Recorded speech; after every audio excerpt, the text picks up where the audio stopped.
Hello, good morning, नमस्कार, welcome. आज हम 3 मार्च 2021 की करंट अफेयर्स तैयार करेंगे। अब स्टार्ट करते हैं। Question number first. विश्व बैंक की रिपोर्ट के मुताबिक विश्व के कितने देश महिलाओं को पूर्ण समान अधिकार देते हैं? 5 देश, 7 देश, 10 देश, 18 देश। तो आंसर क्या होगा? 10 देश। विश्व बैंक की रिपोर्ट के मुताबिक विश्व के 10 देश Belgium, France, Denmark, Latvia, Luxembourg, Sweden, Iceland, Canada, पुर्तगाल और आयरलैंड महिलाओं को पूर्ण समान अधिकार देते हैं, जबकि भारत समेत 180 देश ऐसे हैं जो महिलाओं को समान अधिकार दे पाने में सक्षम नहीं हैं। Question number second. संस्करण में मोशन पिक्चर की ड्रामा कैटेगरी में चैडविक बॉसमैन ने कौन सा अवार्ड जीता है? बेस्ट एक्टर का, बेस्ट सपोर्टर का, बेस्ट डायरेक्टर का, बेस्ट प्रोड्यूसर का। तो आंसर क्या होगा? बेस्ट एक्टर का। हाल ही में हॉलीवुड के प्रसिद्ध गोल्डन ग्लोब अवार्ड के 78वें संस्करण में मोशन पिक्चर की ड्रामा कैटेगरी में चैडविक बॉसमैन ने बेस्ट एक्टर का अवार्ड जीता है। साथ ही मोशन पिक्चर की ड्रामा कैटेगरी में माँ रेनिज ब्लैक बॉटम के लिए बेस्ट एक्टर का अवार्ड मिला है। Question number third. अमेरिका का खाद्य एवं औषधि प्रशासन ने हाल ही में किस कंपनी के कोविड-19 टीके के आपात इस्तेमाल को मंजूरी दी है? Serum, modern, Johnson and Johnson, California university. तो आंसर क्या होगा? Johnson and Johnson.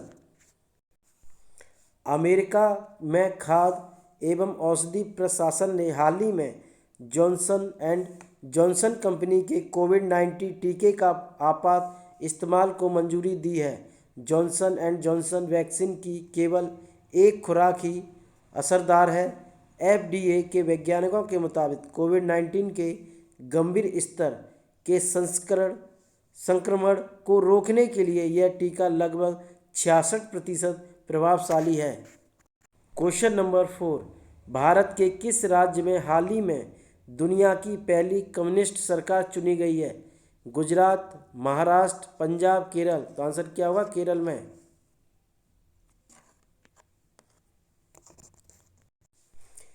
केरल के राज्य में हाल ही में दुनिया की पहली कम्युनिस्ट सरकार चुनी गई है। इसकी शुरुआत वैसे 5 साल पहले ही हो गई थी, जब 2015 में पहली बार कोची से करीब 25 किलोमीटर दूर कीझा कम्बलम पंचायत के लोगों ने एलडीएफ और यूडीएफ को नकार कर नई तरह के पॉलिटिकल ऑर्गेनाइजेशन एंटिटी को जीता दिया था। अब यह ऑर्गेनाइजेशन बाकायदा एक राजनीतिक पार्टी बन चुकी है। Question number 5। हाल ही में किस देश में तंजावुर की तर्ज पर ग्रेनाइट का सबसे बड़ा मंदिर तैयार किया गया है? जापान, चीन, ऑस्ट्रेलिया, अफ्रीका। तो आंसर क्या होगा? ऑस्ट्रेलिया में। ऑस्ट्रेलिया के मेलबर्न के श्री वक्रतुंड विनायगर मंदिर भारत से बाहर पृथ्वी के दक्षिणी गोलार्ध का एकमात्र मंदिर है जिसे ग्रेनाइट पत्थर से तैयार किया गया है। इस मंदिर का डिजाइन विश्व धरोहर तंजावुर के बृहदीश्वर मंदिर के जैसा बनाया गया है। Question number 6। निम्न में से किस देश ने अपने पहले आर्कटिक निगरानी उपग्रह को सफलतापूर्वक लॉन्च किया है? रूस, जापान, चीन, बांग्लादेश। तो आंसर क्या होगा? रूस ने।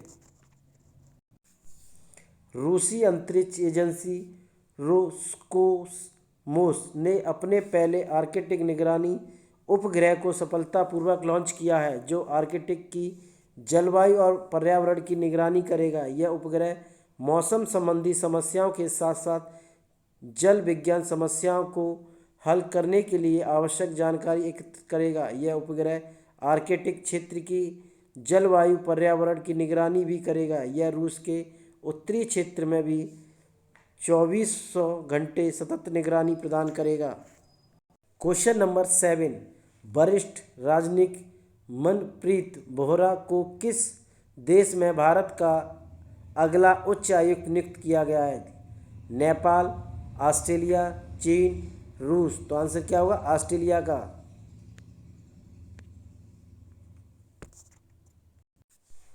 वरिष्ठ राजनीतिक मनप्रीत बोहरा को ऑस्ट्रेलिया में भारत का अगला उच्च आयुक्त नियुक्त किया गया है। विदेश मंत्रालय के मुताबिक बोहरा 1988 बैच के भारतीय विदेश सेवा के अधिकारी हैं और अभी मैक्सिको में भारत के राजदूत हैं।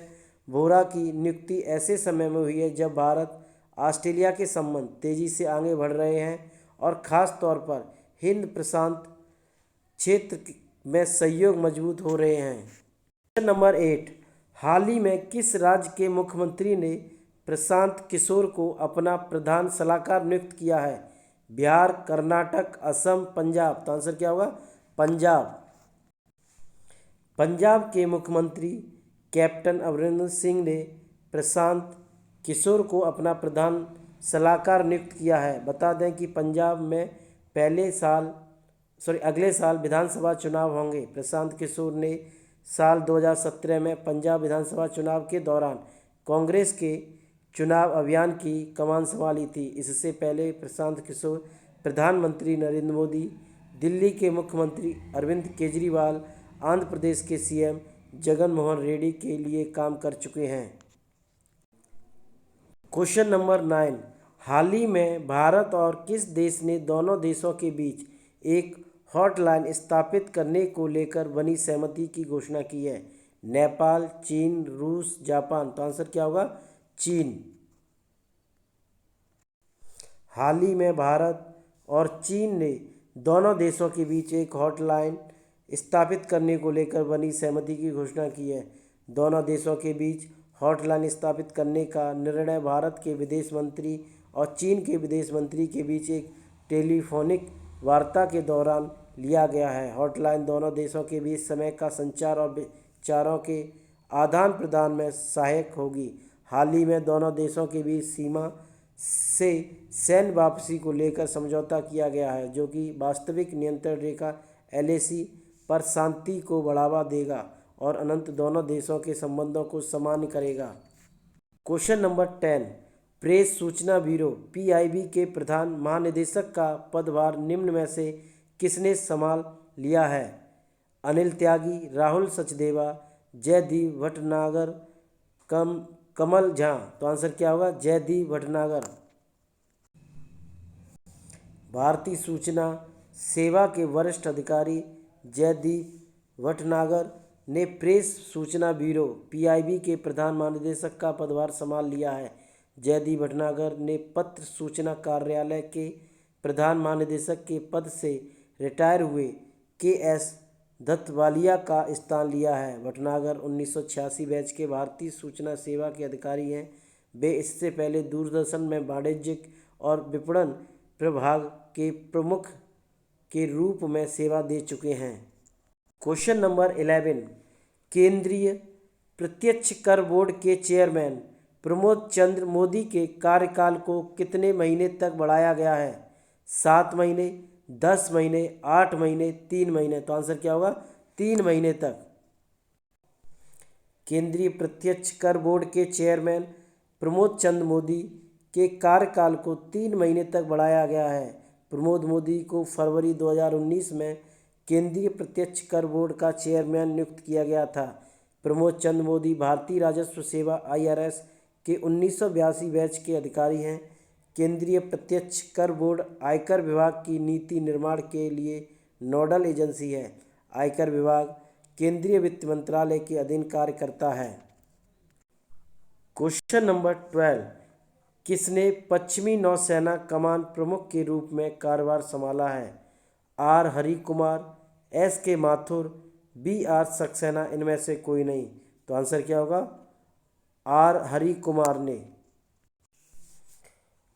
पश्चिमी नौसेना कमान के प्रमुख के रूप में vice admiral R Hari Kumar को flag officer commanding in chief के रूप में नियुक्त किया गया है। आर हरि कुमार पश्चिमी नौसेना कमान के वर्तमान प्रमुख सी अजीत कुमार की जगह लेंगे। हरि कुमार 1 जनवरी 1983 में भारतीय नौसेना में नियुक्त किए गए थे। इसी के साथ साथ पश्चिमी नौसेना कमान के सलाहकार के रूप में जे अशोक को नियुक्त किया गया है। क्वेश्चन नंबर 13, किसे सेरावीक वैश्विक ऊर्जा और पर्यावरण ने नेतृत्व पुरस्कार से सम्मानित किया गया है? राजनाथ सिंह को, पीयूष गोयल को, नितिन गडकरी को, नरेंद्र मोदी को। तो आंसर क्या होगा? नरेंद्र मोदी को। पीएम नरेंद्र मोदी को वार्षिक कैरावीक सम्मेलन 2021 के दौरान कैरावीक वैश्विक ऊर्जा और पर्यावरण नेतृत्व पुरस्कार से सम्मानित किया गया है। यह पुरस्कार 1 से 5 मार्च 2021 तक आयोजित किए गए हैं। वर्चुअली अंतर्राष्ट्रीय सम्मेलन के अंतर्गत पीएम मोदी की ऊर्जा और एवं पर्यावरण में स्थिरता के लिए दिया गया है। यह पुरस्कार ऊर्जा उद्योग के नेताओं, विशेषज्ञों, नीति निर्धारक, सरकारी अधिकारियों और ऊर्जा प्रौद्योगिकी नवाचार एवं ऐतिहासिक समुदायों के लोगों को दिया जाता है। क्वेश्चन नंबर 14, किस देश में पहला आर्कटिक निगरानी उपग्रह लॉन्च किया गया है? अमेरिका, चीन, जापान, रूस। तो आंसर क्या होगा? रूस में।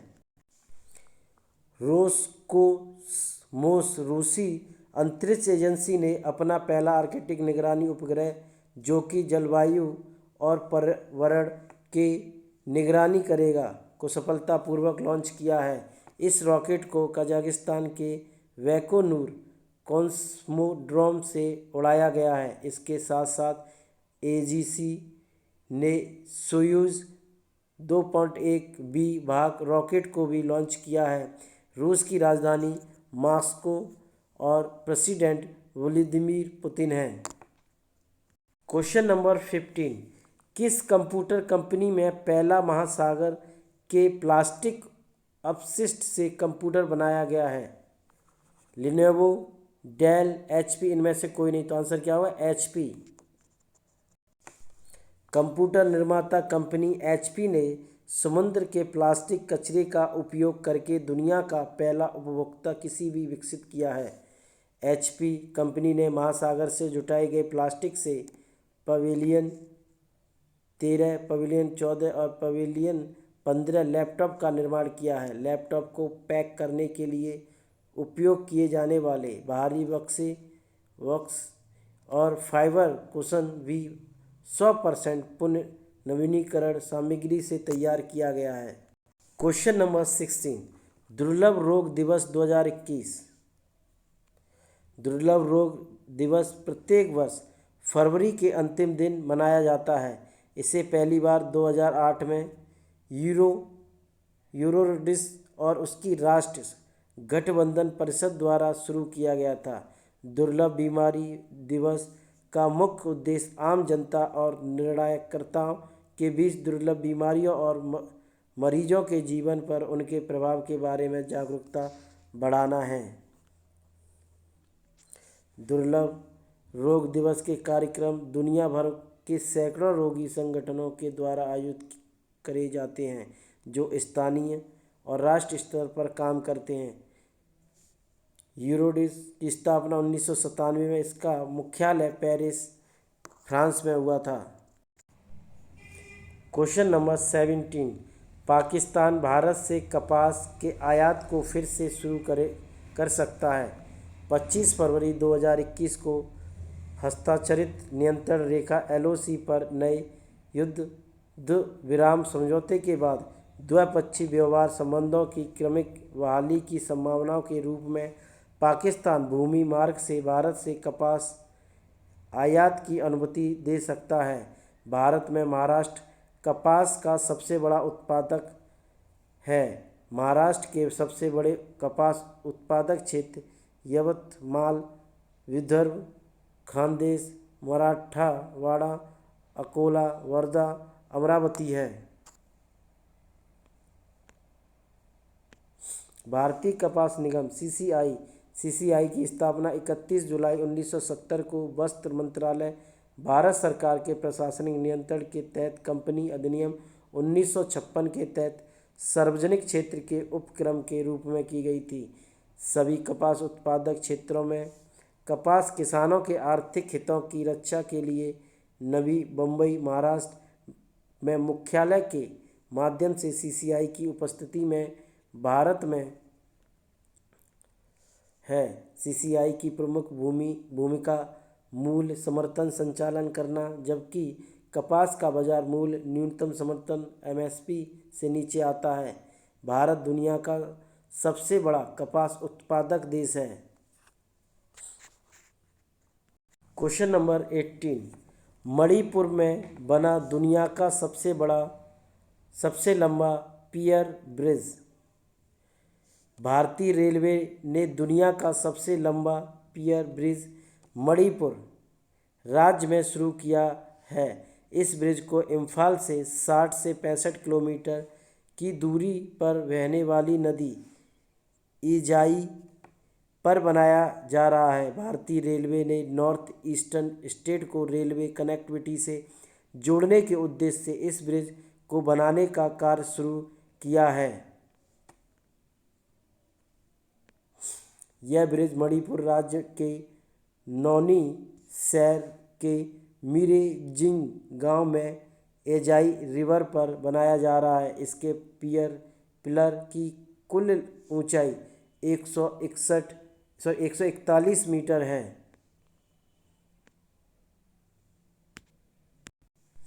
इसी के साथ भारतीय रेलवे ने यूरोप में स्थित दुनिया के सबसे लंबे पियर ब्रिज माला रिजेका वियाडक्ट मॉन्ट्रोगो, जिसकी कुल ऊंचाई 139 मीटर है, उसे बीट किया है।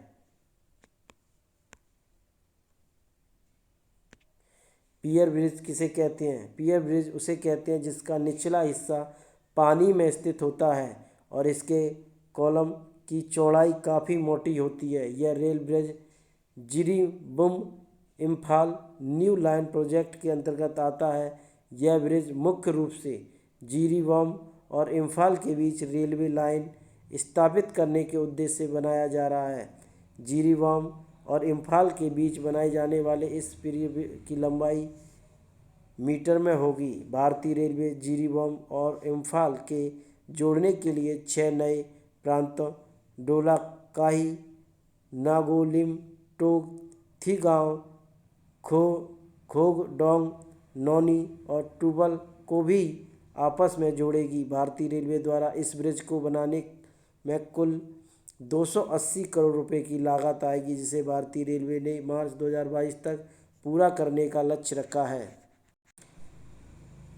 हमारे चैनल को लाइक, शेयर, सब्सक्राइब ज़्यादा से ज़्यादा करें। Thank you.